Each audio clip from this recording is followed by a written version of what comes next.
ముఖ్య నేతల సుడిగాలి పర్యటనలతో ఉప ఎన్నికల ప్రచారం వాడివేడిగా సాగుతోంది. విమర్శలు ప్రతి విమర్శలతో వాతావరణం వేడెక్కుతోంది. ముఖ్యమంత్రి కిరణ్ కుమార్ రెడ్డి ఇవాళ కూడా కడపలో ప్రచారాన్ని కొనసాగించనున్నారు. అటు రాత్రి వరకు నెల్లూరు జిల్లాలో రోడ్ షోలు నిర్వహించిన చంద్రబాబు కాంగ్రెస్ వైకాపా తీరును ఎండగట్టారు.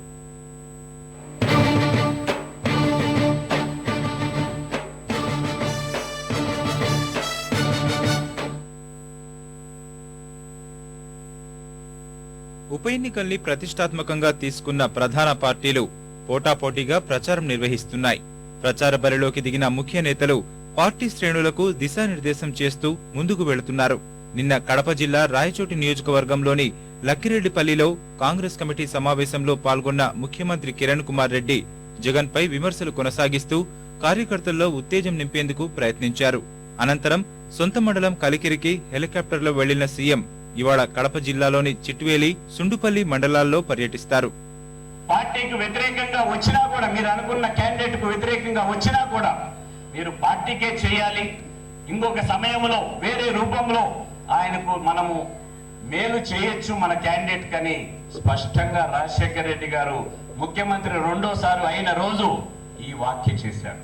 ఆయన చనిపోయిన తర్వాత అర్థమైంది ఈ వాక్య మా అందరి కోసం కాదు, ఆయన సుపుత్రుడు జగన్మోహన్ రెడ్డి కోసం చేసినట్టు మాత్రం నాకైతే అనిపిస్తుంది. నెల్లూరు జిల్లాలో విస్తృతంగా ప్రచారం నిర్వహించిన తెదేపా అధినేత చంద్రబాబు కాంగ్రెస్ వైకాపాపై విమర్శల పదును పెంచారు. రాత్రి వరకు వరికుంటపాడు, దుత్తలూరు, వింజమూరుల్లో రోడ్ షో నిర్వహించారు. ఈ నెల 15, 16, 17 తేదీల్లో జిల్లాలో చంద్రబాబు రెండో విడత ప్రచారం నిర్వహించనున్నారు. ఎవరైతే జగన్మోహన్ రెడ్డి ఉన్నాడో రాజకీయాలకే అర్హుడు కాదు. తండ్రిని అడ్డం పెట్టుకుని 1,00,000 కోట్లు సంపాదించి ఇప్పుడు మాట్లాడే పరిస్థితికి వచ్చాడు. ఇంకో పక్క నేరాలు చేసే వాళ్ళతో సంబంధాలు పెట్టుకుని ఎక్కడికక్కడ పులివెందుల కృష్ణ, ఇంకో పక్కన చూస్తే భాను కిరణ్, ఇలాంటి వాళ్ళందరికీ లీడర్లుగా తయారయ్యే పరిస్థితి వచ్చింది. నేను మిమ్మల్ని ఒకటే కోరుతున్నా, మీరు కానీ ఇక్కడ చంద్రశేఖర్ రెడ్డి కానీ మేకపాటి సోదరులకు కానీ ఓటేస్తే, ఎంపీకి ఎమ్మెల్యేకి ఓటేస్తే తమ్ముళ్ళు చాలా సమస్యలు వస్తాయి. కడారం మీ ఇళ్లకు మీరే ఇంటి బాడు కట్టుకునే పరిస్థితి వస్తుంది. జాగ్రత్తగా ఉండమని మిమ్మల్ని అందరూ హెచ్చరిస్తున్నా.